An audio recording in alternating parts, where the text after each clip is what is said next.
Yes, today we've got another tutorial to do, and this will be a very simple one. What are we doing today? I want to show you how to open a document. So let's get started. I click here to open this interface. If you open Affinity version 3, this new Affinity, you'll be welcome with this. As you can see, there are different tabs here. There are different tabs: the home, the recent, the learn, the template, and favorite.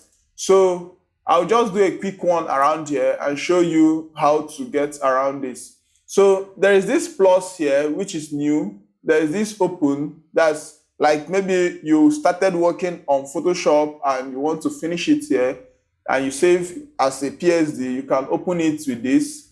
Then this is home, which is here. To get this done quickly, let me show you how you can put things in your favorite, like favorite your templates or whatever. You click here, it will show you everything.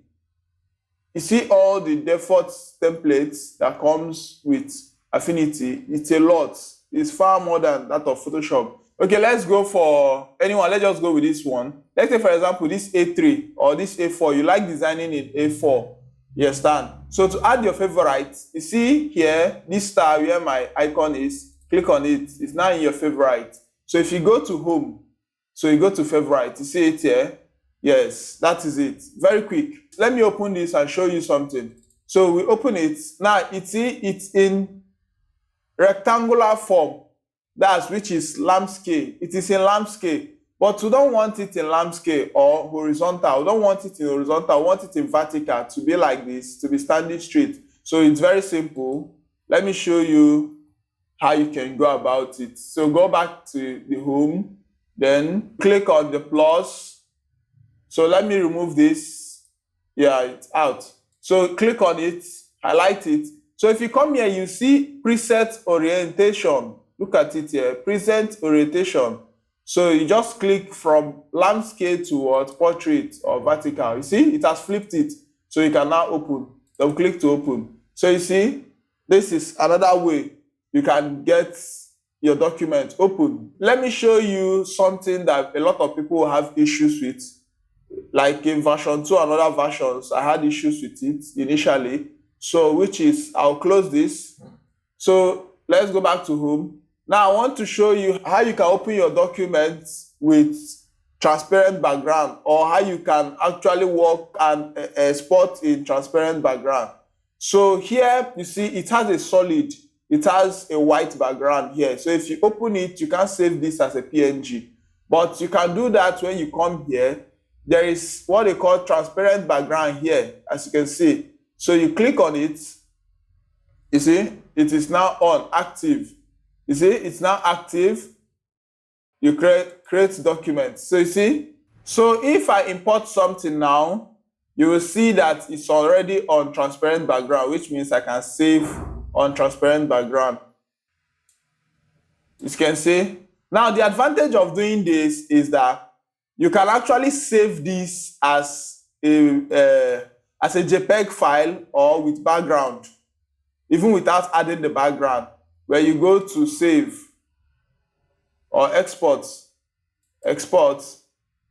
you can actually export with JPEG. If you go to JPEG, it will fill in the background for you when you export. You understand? You see, it has filled the background. Can you see? It's now white. But if I go to PNG, the white background will go off. Can you see? Yeah, so this is good. So this is very nice. So you have advantage. But if we should go the other route, like let me create the document so I can show you. So let's still go with this. So you see, so if I come here and I transfer this, Control C, Control V. So here, so when I go to export, PNG, see, it's coming with background. If I go back to my JPEG, it's still coming with background. So you see, that's the problem. So we can actually get this done. I guess this solves a problem. Yeah, it will definitely solve a lot of problems. So let's go back to our welcome page. So I've taught you how to add favorites. So let me teach you how you can create your own templates. You click here, create presets. So you can come here to type whatever here. You measure, do you want in pixels? Do you want in millimeter? You understand?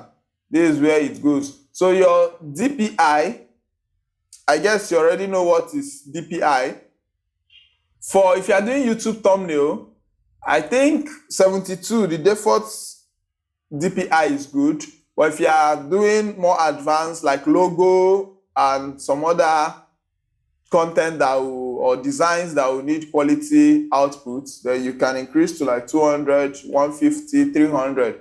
So, but just be mindful that whatever number is here, that is here, it will add up to your resolution, and it will also add up to the MB, the size of your graphics. So for YouTube thumbnail, this is good. Now this is artboard. You can also create artboards, but there are other ways you can create artboards even without toggling it here, without toggle it here. So there are different ways to create artboard, multiple pages. You can do all that. Yeah, so I guess I'll do a tutorial for this artboard so that you get it.